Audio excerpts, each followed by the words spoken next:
1990 U.S. Secret Service raid on Steve Jackson Games was a real-world event not directly related to the Illuminati card game predictions, but an investigation into an employee's alleged hacking activities, Operation Sun Devil.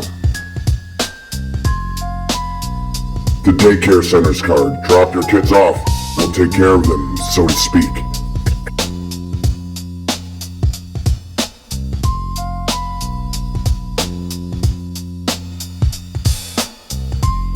The Immortality Serum card. By the way, if you join us, you can live forever.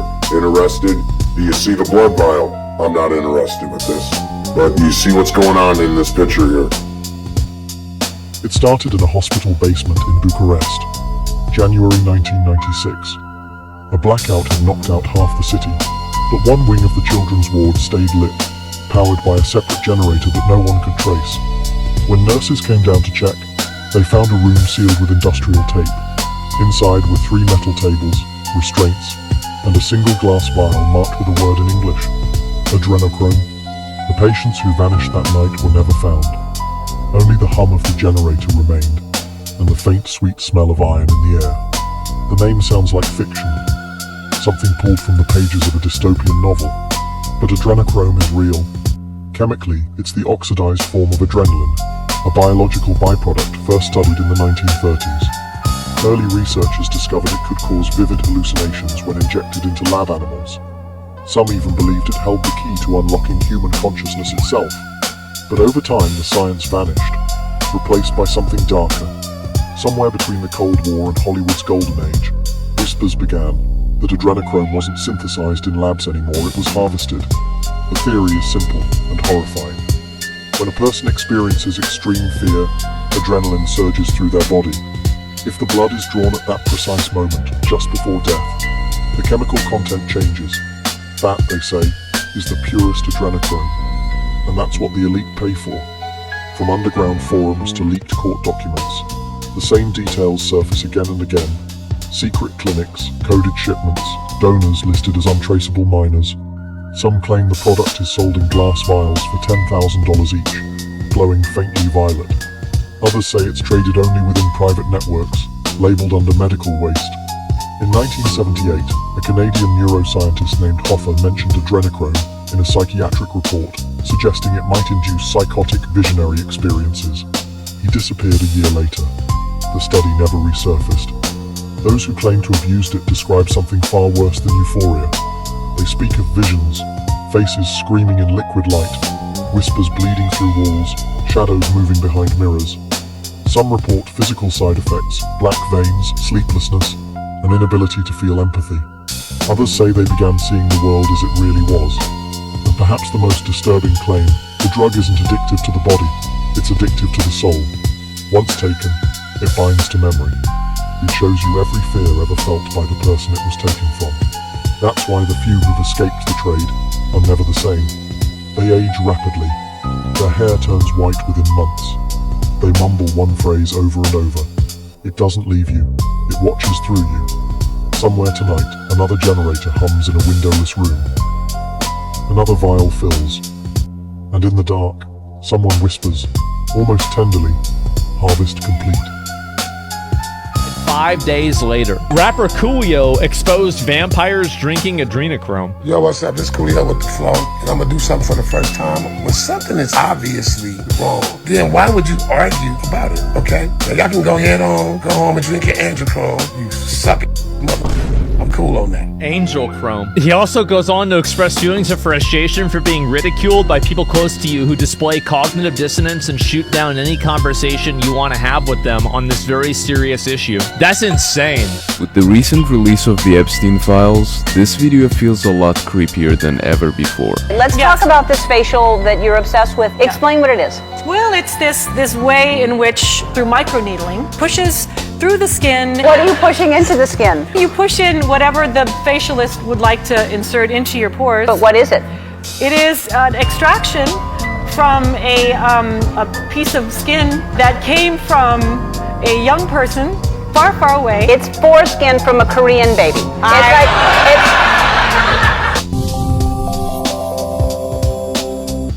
Your vampire ball is over. Russian president to Western elites. The era of Western elites being able to exploit other nations and other peoples across the world is coming to an end, Russian President Vladimir Putin said in an interview published by Rossiya 1 and RIA Novosti. The president stated that over the past few centuries, the so-called golden billion has grown accustomed to being able to fill their bellies with human flesh and their pockets with money, as they have been parasitizing other peoples in Africa, Asia and Latin America. But they must understand that the vampire ball is ending, Putin said. He added that the citizens of the aforementioned regions, which have been continuously exploited by the West over the past 500 years, have started to associate Russia's struggle for sovereignty with their own aspirations for sovereignty and independent development. At the same time, Putin noted that Western elites have a very strong desire to freeze the current situation and preserve the unjust state of affairs in international affairs. In place of Russia, they want a dependent, withering, dying space where they can do whatever they want, he said. The president followed up on those comments in the interview, stating that many Western elites who have been blinded by their Russophobia were thrilled when they were able to push Russia to the point where it had to launch its military offensive in Ukraine in order to end the war unleashed by the West in 2014.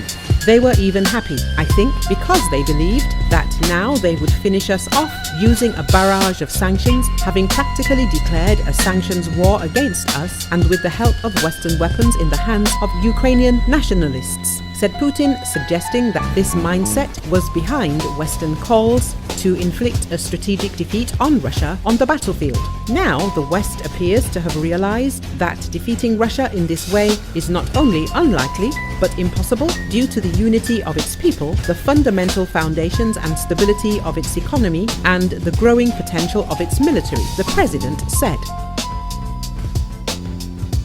New emails show that Jeffrey Epstein wanted to have a painting titled Massacre of the Innocents at his New Mexico ranch, which to this day has not been searched by federal authorities. This email really is one of the worst ones I've seen. Sent from his assistant, Sarah Kay, she says, "Hi Rich, Jeffrey is asking if you can FedEx the painting he had made of the Massacre of the Innocents to the ranch. It's the large 9x9 canvas that we had rolled out for him to see in the entryway where they are unaliving babies. He wants to use it on the ranch and is hoping that you could FedEx it to arrive by Wednesday. Here's the picture that he wanted to display at a property where it's been alleged he was baby farming, trafficking them, and even burying minors in the backyard. Here's a little background about the image. It's a story from the New Testament, Matthew 2 verses 16 through 18, where a king ordered the mass unaliving of all male children aged 2 and under in Bethlehem to eliminate the infant Jesus, who he feared would take his throne. When someone who was allegedly baby farming and burying minors in his backyard requests to have a picture depicting infants being mass unalived at his property, people are going to find that deeply unsettling. Gabriela Rico Jimenez, she was a Mexican model and disappeared back in 2009, of course, yet another person disappearing. She was filmed outside of a luxury hotel screaming about how they were eating people. Everyone thought she was crazy. Of course, the woman is crazy, not to be believed. Don't believe the woman. ¡Comieron humanos! ¡Asquerosidad! ¡Comieron humanos! Yo no estaba enterada de nada. Que había, o sea, de los asesinatos sí, pero que habían comido humanos. ¡Humanos! Yes, she was visibly distressed. Wouldn't you be? Making accusations against highly powerful, prominent people in society that they were eating people? That's crazy, right? She's gotta be crazy. This says here, on the yacht, he witnessed babies being dismembered, their intestines removed, and individuals eating the feces from those intestines. I guess they're just gonna call all of us crazy now. Adrenochrome manufacture, and how this is used to blackmail and to control, Wall Street and also politics.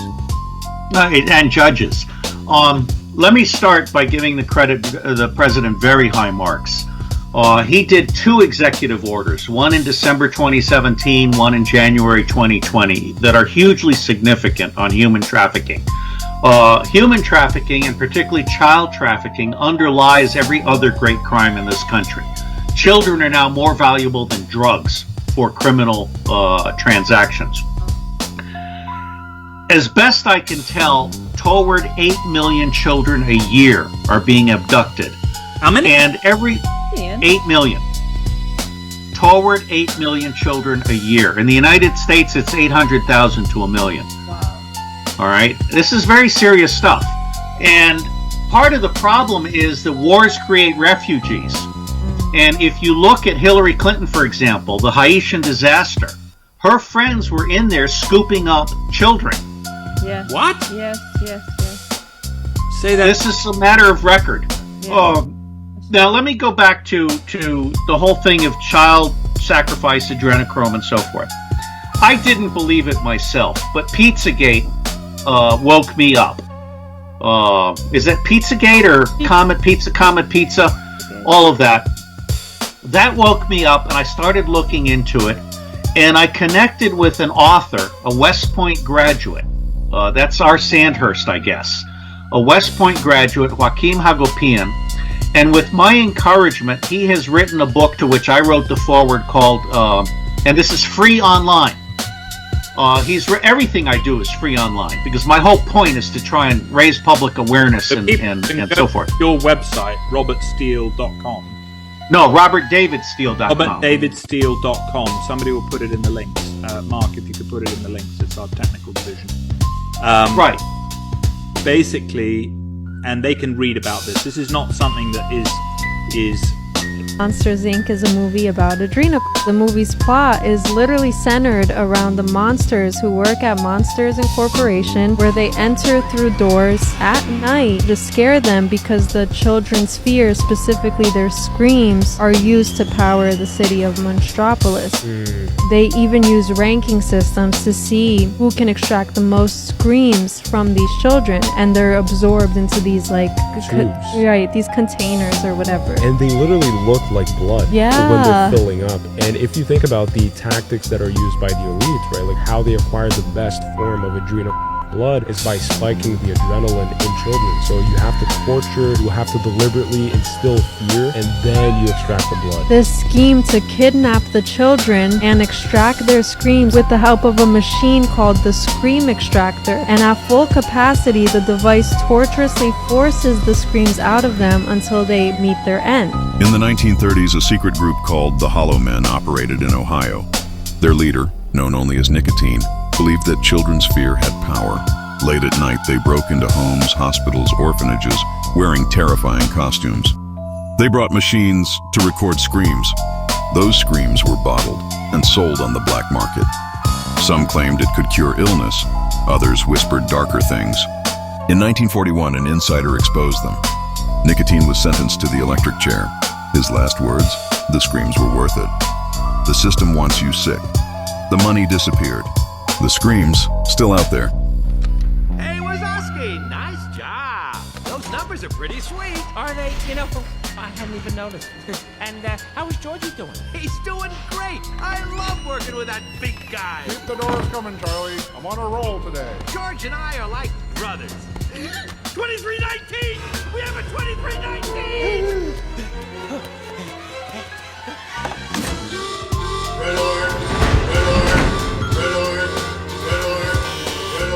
George Sanderson, please remain motionless. Prepare for decontamination. Oh, not the CD8.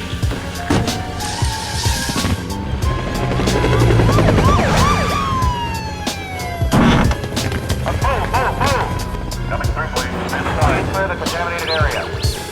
This is a 2319 in progress. The area is clear. Coming through. Watch yourself. Stand back. Careful.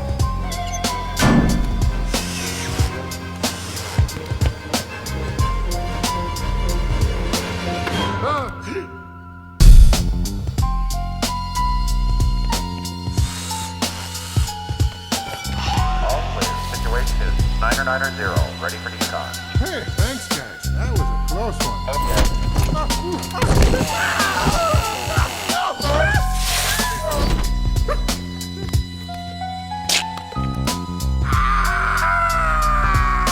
Okay, people, take a break. You gotta shut down for a half hour and reset the system. An entire scared floor out of commission. What else could go wrong? setting. Good morning, George. This video is so hard to watch, guys. These daycare workers entrusted with caring for toddlers by their parents are the very people frightening them. This morning, the daycare workers seen in this viral video scaring the very children they're hired to take care of, now facing multiple charges for their actions. We started looking into the case to see, what facts there were out there to corroborate the video and kind of where that might lead them to pursue criminal charges. According to the Monroe County Sheriff's Office, 5 employees of the Little Blessings Child Care and Learning Center in Hamilton, Mississippi, were charged and arrested. Sierra McCandless, Okiana Kilburn, Jennifer Newman, and Cheyenne Shelton facing 3 felony counts of child abuse, and Tracy Huston hit with 2 misdemeanors, including a simple assault against a minor. In the video, daycare workers use a scary Halloween mask and appear to intentionally scare the young children, even chasing and grabbing a toddler at one point in the 2-minute video. I was in complete shock of what I witnessed. Whether they had a mask on or the mask off, their behavior was unacceptable. My blood pressure was raised. It broke my heart for my child. I was angry. Speaking to ABC News overnight, Caitlin Johnson says her 2-year-old son is still showing signs of trauma and hardly sleeping through the night. She sees these charges as first steps toward justice. I hope you're enjoying jail, and I hope you realize what you've done is serious, and it's not a joke, and it's nothing to laugh at. Keegan and Alyssa Hayes' 2.5-year-old daughter was also in one of those classrooms. They want us to show her face to see what their daughter went through. I want them to see the terror on her face, because that is what I see every night. The owner of the center, who hasn't been charged, says she was not aware of what was happening and that kind of behavior is not tolerated. The workers, including the one holding the camera, were fired earlier in the month. Just the attention that's been given to this at this point might keep something like this from happening, or people to look into what's going on, in their daycare facilities. Just heartbreaking. The 5 former workers who were arrested will go before a judge today for their initial appearance and have a bond set. Now, the grand jury meets next year and will decide whether there is enough evidence to indict them on felony charges. Guys. Well, that video speaks volumes. All right, Stephanie, thank you.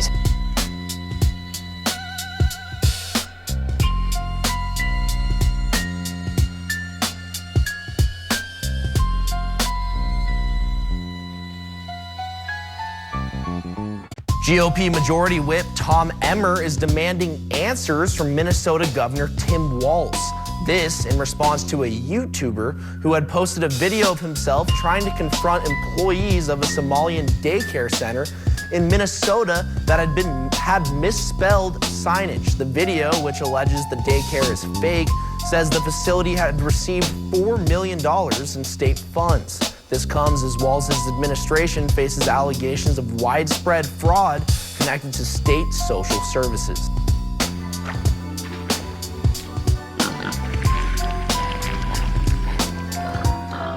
Chalubi, baby. Good morning, Roz, my succulent little garden snail. And who would we be scaring today? Wazowski, you didn't file your paperwork last night. Oh, that darn paperwork. Wouldn't it be easier if it all just blew away? Don't let it happen again. Yes, well, I'll try to be less careless. I'm watching you, Wazowski. Always watching. She's nuts. So it's without even going into what they told us was Russian disinformation is actually true. How concerned are you that Toria Nuland, who's overseeing this war, has just admitted there are unsecure bioagents, dangerous bioagents in Ukraine? I'm extremely concerned, as should be every American and everyone in the world. The seriousness of this situation really can't be overstated. First of all, she didn't say no when she was asked by Marco Rubio about there being biological or chemical weapons in Ukraine. So If there were or are, obviously that would be a violation of the Biological Weapons Convention. Number two, they're categorically been trying to hide this, as you've laid out very, very well. And then once they were found out, rather than saying, hey, you know what, this is a critical emergency, it's a crisis, we have these pathogens in the midst of a war zone, not just in one location, but between 20 and 30 labs in Ukraine. This is a global crisis, we're going to take action immediately. This is how a responsible leader would react given the crisis of this moment. But instead, what did they do? Her response to Senator Rubio was immediately start pointing fingers. We're going to preemptively start the blame game should anything happen to these pathogens and who knows what is going on in these labs. Before anything bad happens, just say, you know what, it's the bad guys. It's the bad guys who are responsible for this. It is the height of irresponsibility. Their response to this, the fact that they're covering it up, the fact that they aren't doing really what needs to be done.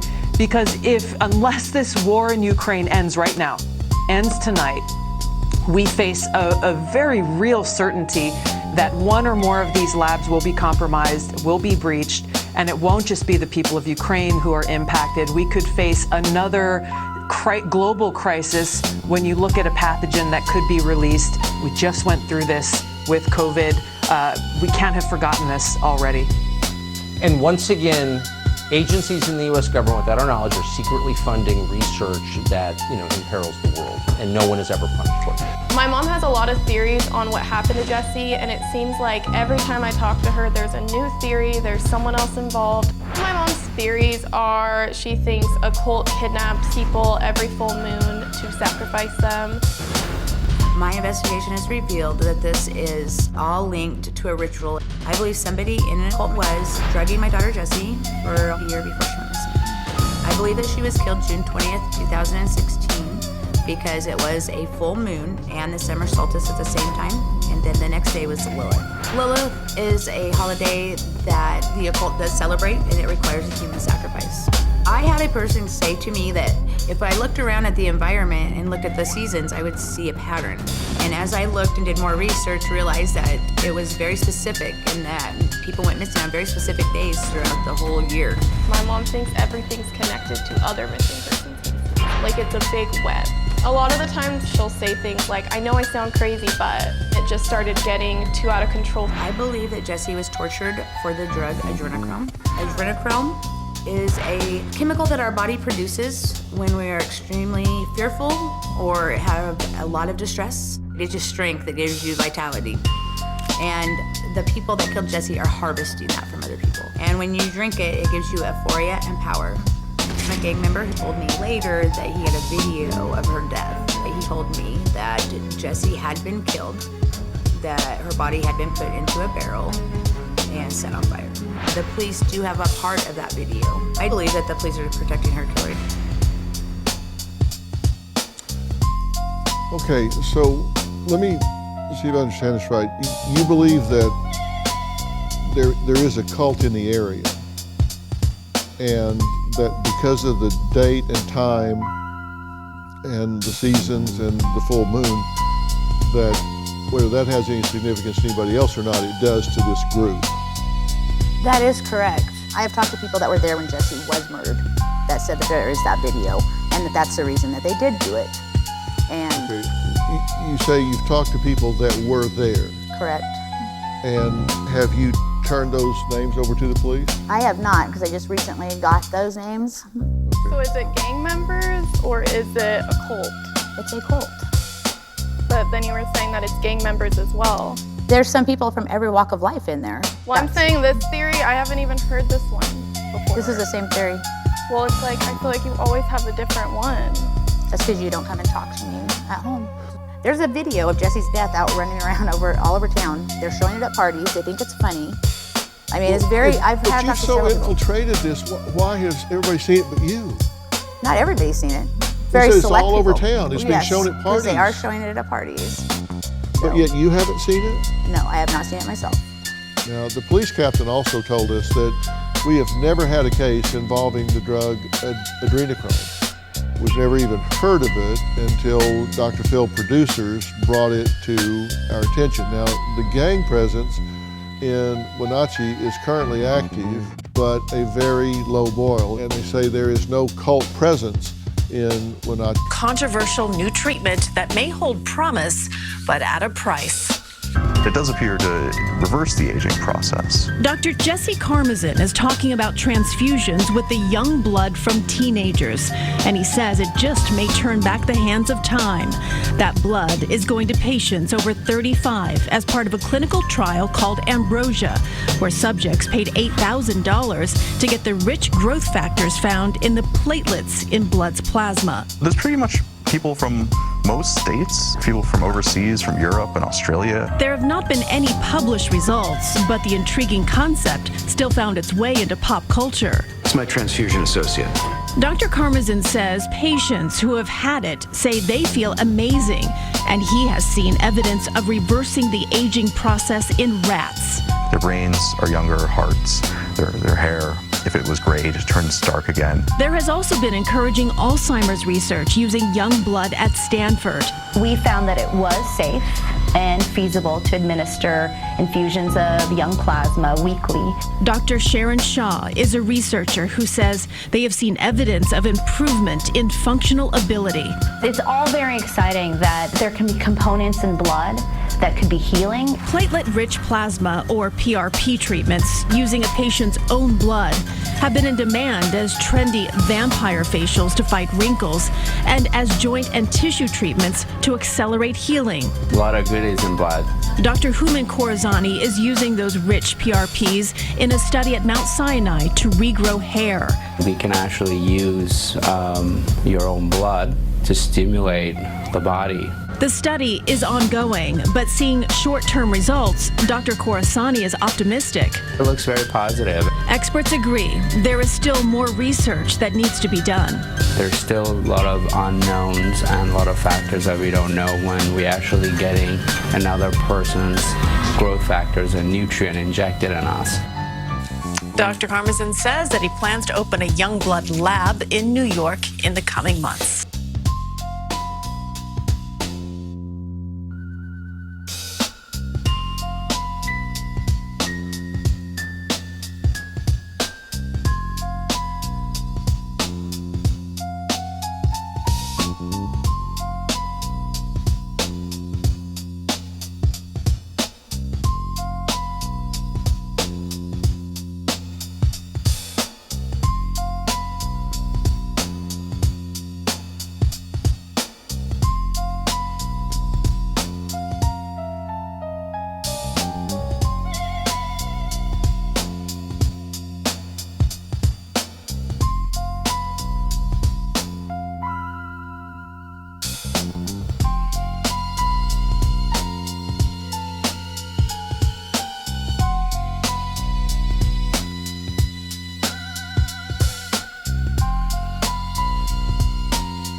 I'm Mr. Obsidian.